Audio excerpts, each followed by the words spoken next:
Good morning to everybody. We're going to get started. We're going to get started in about 10 minutes. This is what, day 6? I know you guys are very tired, and I appreciate your continuing to be here for all of us. Just a couple of house rules before we get started this morning. Now, a few of y'all stayed around yesterday to do some interviews in there. We're going to ask you to move those outside because we need to keep this room clear after these press conferences are over. We've got a lot of people coming and going. And then we've had the question several times. This will be the only press release for today. Press conference for today, unless we contact you for another one in case we have some information come up. But other than that, right now this is the only one. So, yes, I can tell you. The sheriff will be speaking, then a representative from the Kerrville Police Department, and then the mayor. Thank you so much. Thank you.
Okay, here's our morning update for July 8th.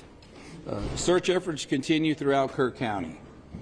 As of 8 a.m. this morning Central Time, there are 95 deceased. I'm going to kind of break down the numbers for you.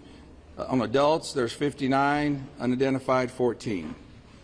Children, 36, unidentified 13. Camp Mystic currently still has missing 5 campers and 1 counselor. Officials report there are 161 missing people in Kerr County area. Community members are asked not to conduct debris management of their property until directed by law enforcement. There is also a no burn ban in Kerr County at this time till further notice. Let me give you a visual.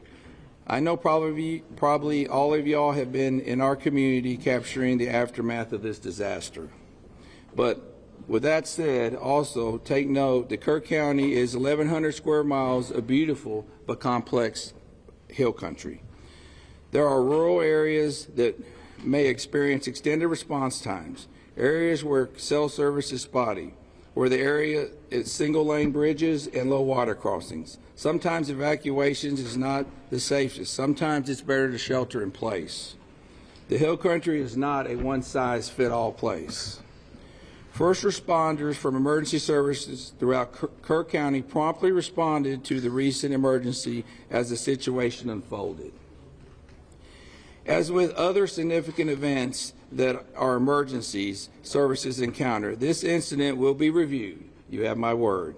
When or if necessary, if improvements need to be made, improvements will be made. What I'd like to do right now is kind of give you a breakdown. You know, I believe the latest report I had, we have 2,100 people out here at some capacity on this incident. Okay, as far as Kerr County Sheriff's Office right now, what our office is currently doing, it's an all hands on deck. Everybody we got are out here, but also we have additional 2,000 plus people helping us.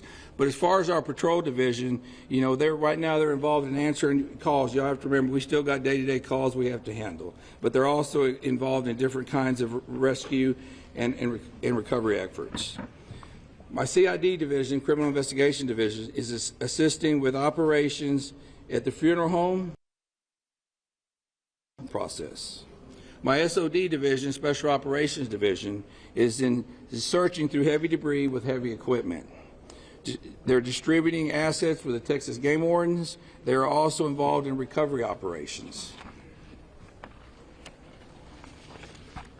Also, they're working with DPS special agents on all recovery processes and with the volunteer fire departments. Our communications is overseeing the communication operation liaison with DPS also.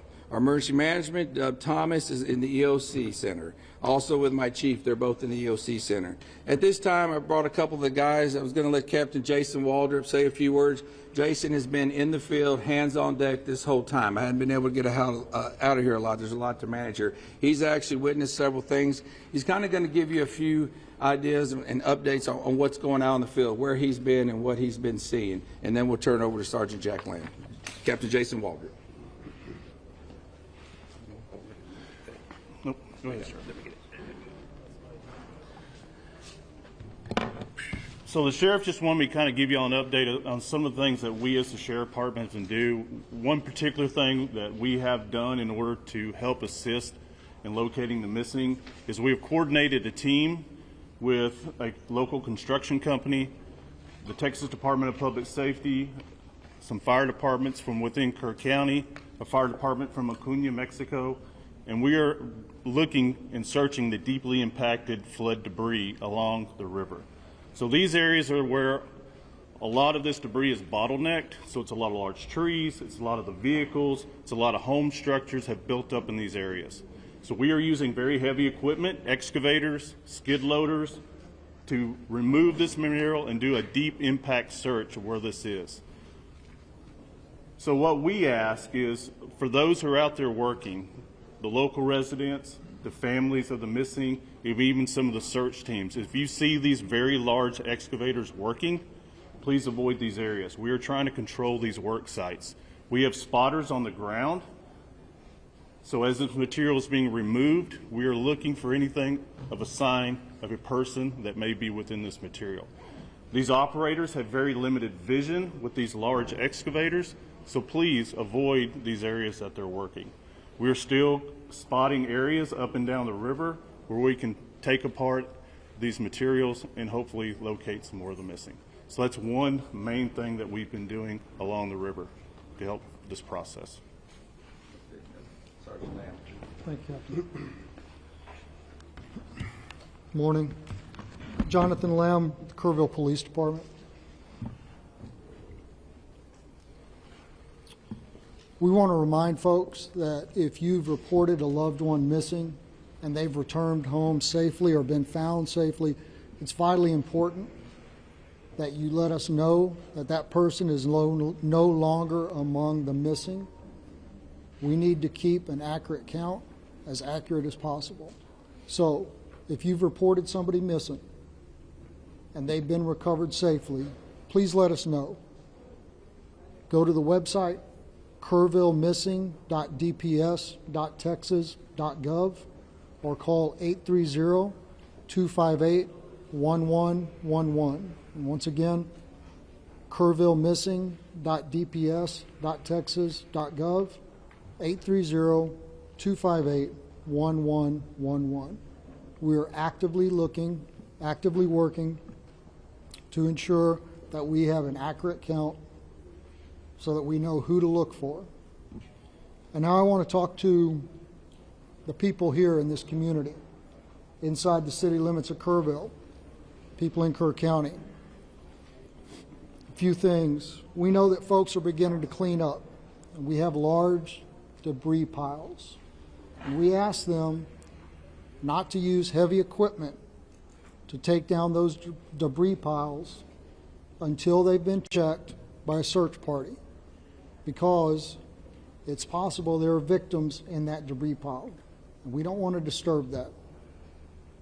Please give us a call, our non-emergency numbers at the police department and the sheriff's department, and let us know that you've got a debris pile that needs to be checked before you begin that level of cleanup. Sheriff Letha mentioned the burn ban. That's countywide. We need people to respect that. Do not burn during this time. And we continue to ask people to steer clear of the area and let our first responders work.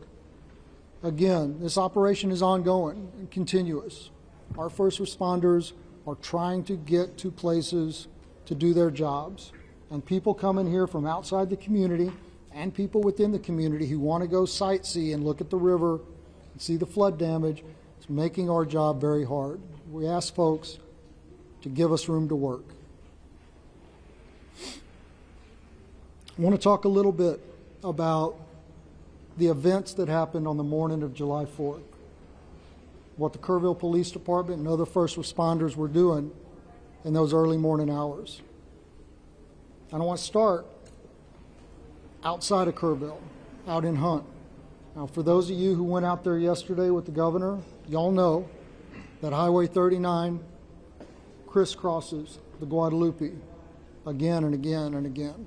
And all of those low water crossings, when they flood, they create islands where you can't get in and you can't get out, trapping people in their homes, trapping people in vehicles. And that's what happened on the morning of July 4th.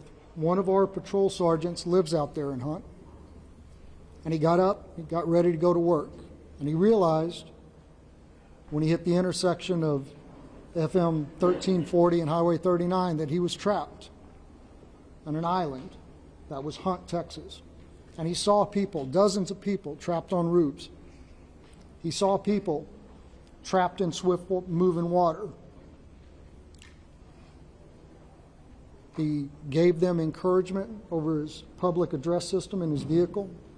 He told them to be strong, that he would get to them as quickly as he could, and to hang on. And he knew he needed help. He went to another detective, Kerrville Police Department detective who lives out there, and he woke him up and he said, "It's bad. I need you to get your gear on and come find me." And then he went back out. And for 13 hours, those two officers, along with some Hunt volunteer fire department firefighters and an emergency room doctor, provided care to that Hunt community. When it was safe to do so, they waded into the water and they rescued people. They got people down off of roofs. They collected them there at the Hunt School. There was a young boy with a pretty severe leg injury that was given first aid treatment throughout the day.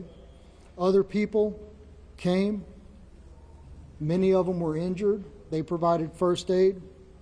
They coordinated helicopter evacuations for the most critically injured,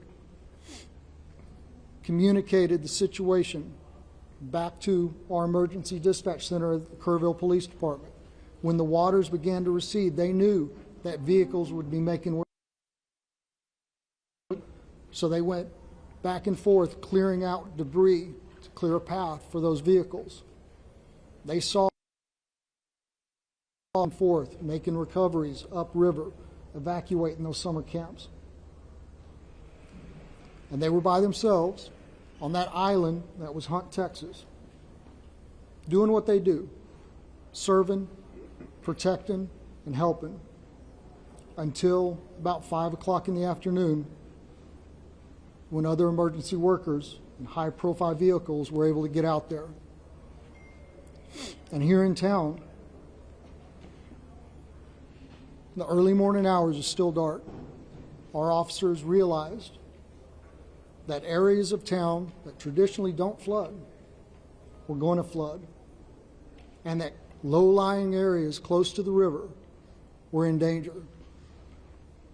Our officers spent hours going back and forth. In that first hour, they evacuated over 100 homes and evacuated and rescued over 200 people. And to say that doesn't even come close to explaining the actions that took place. Door to door, waking people up, convincing them that yes, the floodwaters are coming and you need to leave now. They rescued people out of vehicles. They rescued people out of homes that were already flooding, pulling them out of windows. They entered water. There's a trailer park that flooded in minutes. One officer was there by himself, and he realized, I need help. He sounded his siren, driving up and down those streets that were beginning to flood, calling on his PA system for folks to wake up and evacuate. And then 2 other officers joined him through first thigh deep, then waist deep, then chest deep water, as they went from RVs and trailers and rescued people, carrying them to safety through the water. Out on old FM 689, there were 2 people trapped in the water, clinging to a tree. 2 officers were there when the 3rd one drove up. And one of them was wrapping a 100-foot flex line garden hose around his waist to go into the water and rescue those people. And those 3 officers went into the water, and one of them held that hose and acted as an anchor, while those other 2 made their way to those 2 victims, and they were able to evacuate them safely. Folks, I don't know how many lives our KPD team saved in an hour in Kerrville, but I know that this tragedy, as horrific as it is, could have been so much worse. And finally, I want to tell you about a member of our KPD team. These guys have been working around the clock. 4th of July traditionally is a all hands on deck event for us, because we hold an amazing concert on the river. On July 4th, it was an all hands on deck event for a very different reason. But our officers have been working without time off, without any downtime, 16, 18, 20-hour shifts, without complaint. Yesterday was the first day we were able to give a couple of them some downtime. So we sent an officer home to rest. But rather than taking a day off, a much well-deserved day off, he got up and he put on his gear and he volunteered to go out on foot with a ground search party. And he spent his day up and down the Guadalupe River, going over, under, around trees, searching for victims to try and reunite the missing with their families.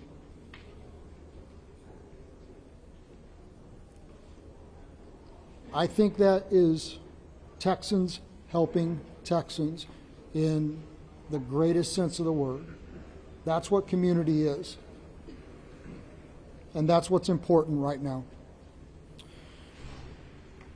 I want to continue to thank y'all for helping us spread the messages that need to be spread. Before I open this up for a very few questions, just ask you to please, just ask you to please say your name and who you're with before we do that. Yes, sir, right here. Oh, I'm sorry. The mayor is supposed to speak now. I apologize. Mr. Mayor, I'm sorry.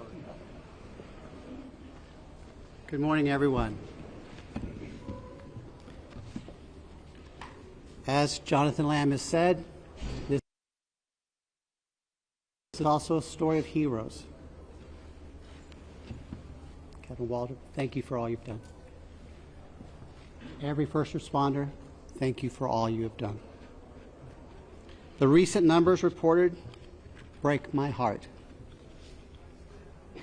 And they break the heart of everyone up here, everyone who's been working since July the 4th. I want you to know, I think it's important for the public to know, I think it's important for the families to know. In that Emergency Operations Center, there's not little silos of departments and agencies.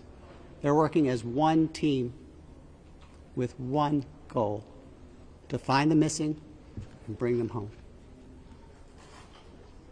I'm grateful for every first responder, every helper in every field. Those who are feeding the hungry, those who are providing shelter to people who have no home, those who are providing clothing, who no longer have a wardrobe. I'm also grateful for the generosity of the world. Two companies that are hometown companies, companies that started in Kerrville, Texas, announced today and yesterday that they will be donating to the relief effort. Everyone in Kerrville is proud of HEB and James Avery Artisan Jewelry. Had a different name for so long, I'm sorry. Those two companies started here. Their heart is here. We are committed to helping others. After you all go home or go to the next story, we will still be here.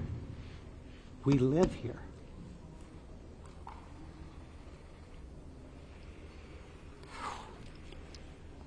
We've lost friends here. If you feel able to donate to the relief fund, the best source we are recommending is the Community Foundation of the Texas Hill Country. That's the community their website is communityfoundation.net. There's a link at the top of that page to help you donate. Now listen, I'm married to a retired first grade teacher. And I learned a little bit about classroom management from her. If you yell questions at us, we're probably going to pick someone else to answer, okay? So if you feel the need to yell your questions, I will feel the need to not answer your question. In first grade, they raised their hands. That might be a good start. Yesterday was a disaster, and I was embarrassed. Our town was embarrassed. Your viewers were embarrassed. And I don't want that to happen again. Now, I'm going to do something I've been told to do. I'm going to turn it back to Jonathan Lamb to start the question and answer period. However, Please make my retired first grade teacher wife proud and raise your hands. Thank you. Okay, once again, just say your name, please, and who you're with. And I had already called on you, so yes, sir. Ernie's going to go with case at 12 San Antonio. Question for the sheriff. The code red alert system has come under a lot of scrutiny in recent days, and now there's reports of a timeline on Friday morning where an Ingram volunteer fire department commander asked a Kirk County Sheriff dispatcher for the code red to be issued. The dispatcher says, I can't, I have to get a supervisor's approval for that. Almost 6 hours passes until 10 o'clock, when 10:04, when the code red is issued. How do you account for that lapse of time? What happened and what could have happened at that time? Okay. As I've said earlier, with every significant event, we're going, with every emergency, we're going to have to, there's going to be an after action. Please, y'all, listen to those words, after action, okay? Those questions are going to be answered. I believe those questions need to be answered to the family of the missed loved ones, to the public, to the people that put me in this office. Those need to be, and I want that answer, and we're going to get that answer. And I know that's going to be asked over and over. Please understand that. We're not running. We're not going to hide from everything. That's going to be checked into at a later time. I wish I could tell you that time. I don't know that time. Let me share something with y'all. One of the main things I've been doing is going and visiting the family. We still have some of those missed loved ones here. I go visit them twice a day. As a sheriff, what I want is I want closure for those people. Okay, and those are important questions. We will answer those questions. I wish y'all would bear with me in that. Okay, bear with me. We'll get them. I can't tell you in a week or two. Okay, we're going to get them. I'm not trying to deflect them. Okay, my primary. I ask you. I've been in this business 36 years. I don't know if any of y'all, how many of y'all have gave notifications, death notifications. I've done them. What is worse, a death notification or telling somebody I don't know where your loved one was? That's my priority. Okay, now please understand that. Sir, Sergeant Lamb. Sergeant Lamb. Tammy from the Hill Country Community Journal. Yes, we talk a lot about the recovery effort, and it's amazing, but I wonder what we can tell the displaced families. Where do they go? How do they get in touch with FEMA?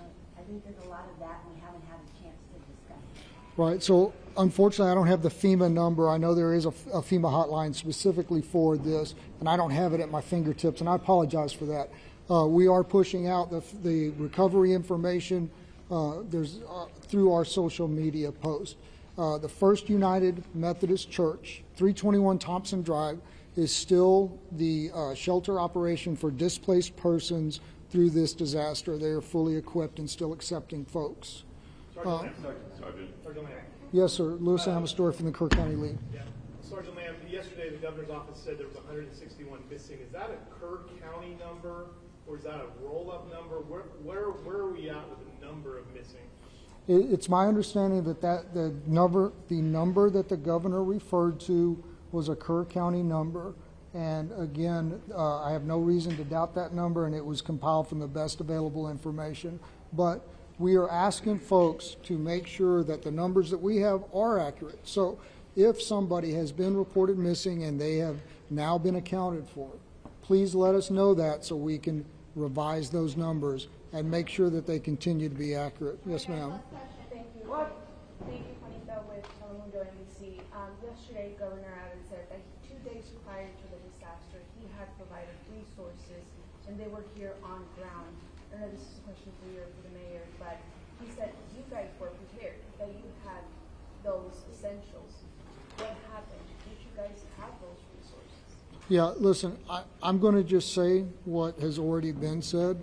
At the appropriate time, all of that is going to be reviewed and checked into. I don't have the answer to that question right now. I don't have that information. And rather than speculate, it would be irresponsible for me to do that. So, could you speak on that? Repeat the question, please. Yesterday, Governor Greg Abbott said 2 days prior to the disaster, he had provided the town with more than enough resources to respond to the disaster. Were those resources here local sellers? They didn't see any resources. They didn't see one until hours after the disaster. Thank you. What resources did you guys have, and why wasn't there any response? okay. I didn't see the governor's remarks. I haven't seen the governor's remarks. Last night we had a city council meeting, and I was required to be there. And so I can't, I'm sorry, I don't know what resources TDM had in place at that time. I know when I arrived at the Emergency Operations Center on the morning of July 4th, there were TDM personnel there. But what assets they were able to use that morning, I'm sorry, I do not know. Mr. Mayor, Listen, people are yelling, and I didn't really want y'all to. If you offer only 3 questions, then you're going to have to. Guess what? You're in Kerrville, and we're going to do it my way. I understand that. Morgan Chesky, please. Mr. Mayor, records show that the concept of flood warnings have been discussed at least 24 times by the county. What's the biggest reason that these systems have not gone into place at this point? You know, Morgan, you and I grew up here. And I wasn't in office during those discussions. And frankly, I'm more focused on the future than the past, as you know. What I can say is the governor, the lieutenant governor, the Speaker of the Texas House have all provided us support, and they have all said this is a priority for the upcoming special legislative session. As mayor of Kerrville, as someone who grew up here, I'm grateful for their support, and I look forward to what they propose during the special session. My last question will be you. Thank you, sir. Shimon Provost from CNN. The Lieutenant Governor said that on July 3rd that the county judges and city mayors were invited on a daily call Thursday to discuss weather forecasts. Were you on that call? Were you invited to that call? And do you know if the county judge was also on that? I can't speak for the county judge. That would be hearsay. And I'm not going to contradict the information you have. But I will tell you, personally, I did not receive a telephone call. You weren't invited to the call? I did not receive a telephone call. And you were never given any information about what assets were brought into the area? Yes, sir. So I wasn't invited to the call. I'm not trying to deflect, but I don't. Do you know why that, why, any idea how that would, why that would happen? Maybe I'm not a local mayor. I can't tell. No. All right. Thank you, guys. Please. From Mexico, All right, folks, I appreciate that, and I appreciate the decorum that was shown this morning. So, as y'all are aware, gentlemen, just do me a favor. I'm not quite finished yet. All right. So, as y'all are aware, there's not going to be a 1500 presser. What we are going to do is send out an update, any updates through the email list. And once again, if you haven't gotten on our email list, that's going to be JIC, J-I-C, at kerrvilletx.gov. I'll give it to you again, JIC at kerrvilletx.gov. Thank y'all. Sergeant, what time did your fellow officer, what time did